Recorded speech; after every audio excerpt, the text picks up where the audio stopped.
Hello, my name is Gabe, and today I want to talk about video game boss fights.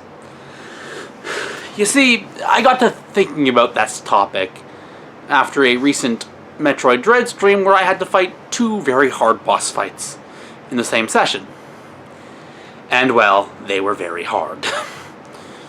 And one I thought was a decent fight, but one I thought was horrible. So I kind of wanted to go in and figure out what makes a boss fight work, and what makes them, well, not work.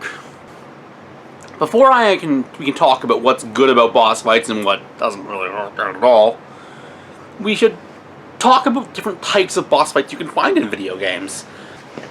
There are a lot of them after all, so it might be good to work out what works, what they are, so we can talk about them.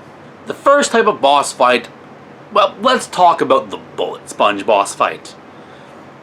These are bosses that are not really too different than your standard enemies, they just take a few more hits. I think they were a lot more common in a lot of the older NES, SNES games, although you still occasionally see them now. But the whole thing about them is they're just normal enemies with more health. Ultimately, there's nothing special and really worth talking about in this on them, so I think I'm just going to move on. The next boss fight is the Nintendo boss fight. Well, this is a weird topic, and I don't mean every boss fight Nintendo's ever done, because they have, on occasion, broken this rule. But for the most part, boss fights you find in Nintendo games follow, specifically Mario, follow a specific set of rules.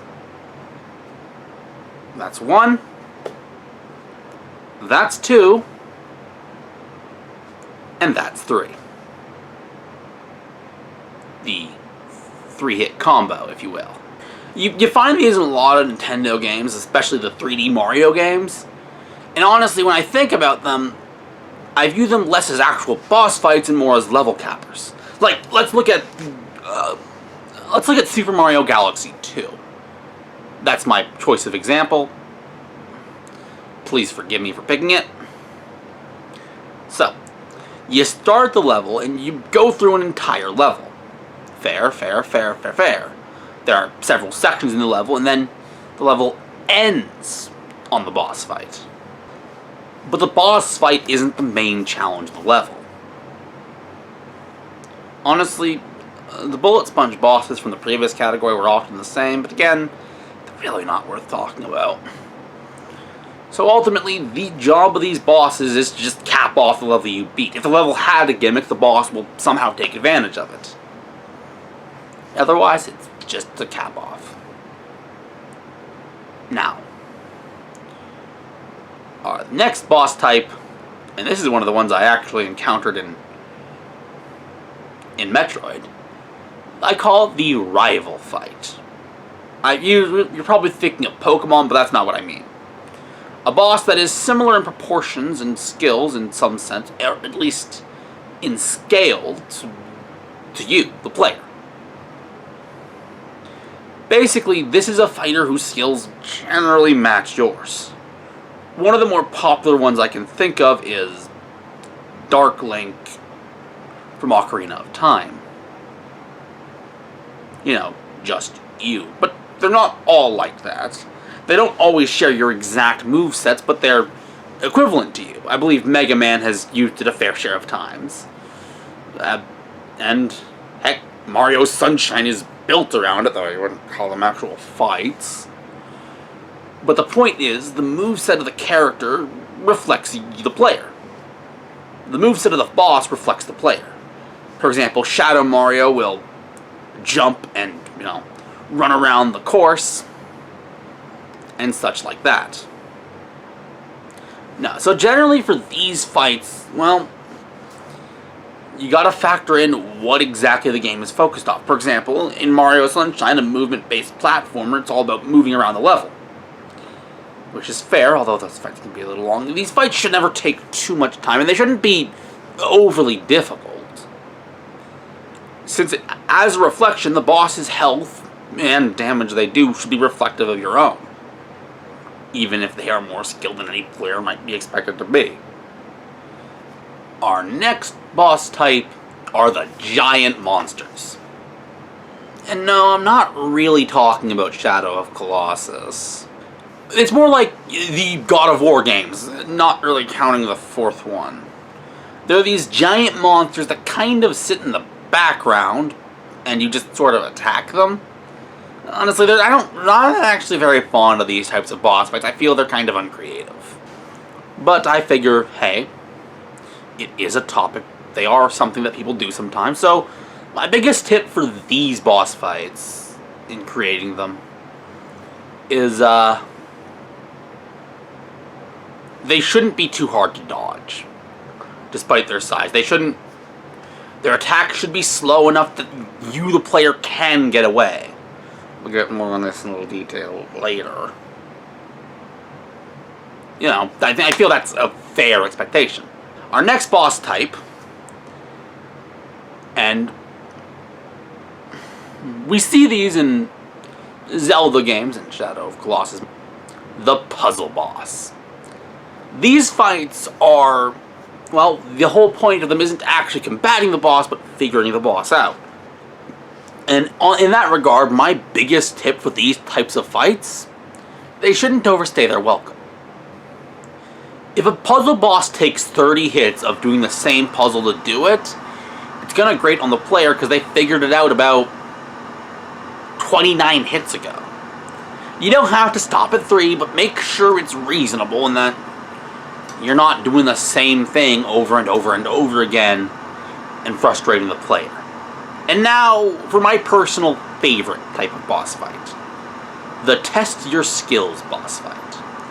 These are the boss fights that say, were you paying attention? Now, my favorite example of this is Mr. Freeze from Batman Arkham City. If you've not played the game, allow me to explain the fight. So, it's a stealth boss fight, which is cool in of itself. But the whole thing with this fight is, every time you use a stealth tactic, like take him out from behind, get him with certain traps, and etc., etc., etc., he makes it so you can't hit him with that tactic again. Meaning, you need to have been paying attention to all the ways you can stealth take out guys in the game in order to win the fight. Which is great. I love fights that asks, are you paying attention to the game? And ultimately, the Mr. Freeze fight is that by 1,000-fold. Now, rules of conduct for these types of boss fights, it's about paying attention. Make sure the fight goes with the mechanics of the game that you have been using. If the game is a stealth game mainly, it should be a stealth fight. If it's a platformer, it should be, but you get the idea. Same as with the rival fight from earlier. Now that that's out of the way, let's talk about some general boss rules that I think all boss fights should generally follow, barring a few exceptions that I'm not getting into right now.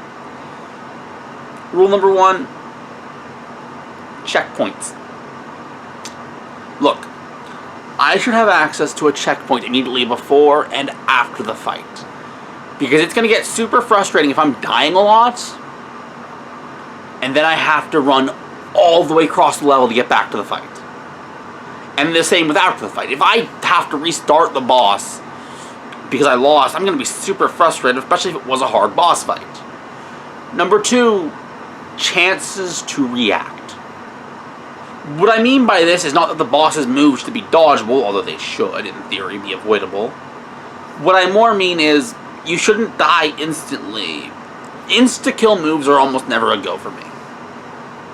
Because I feel the need to learn what I did wrong. If I am someone new walking into a boss fight and I don't know the boss's patterns yet, I'm probably going to get hit.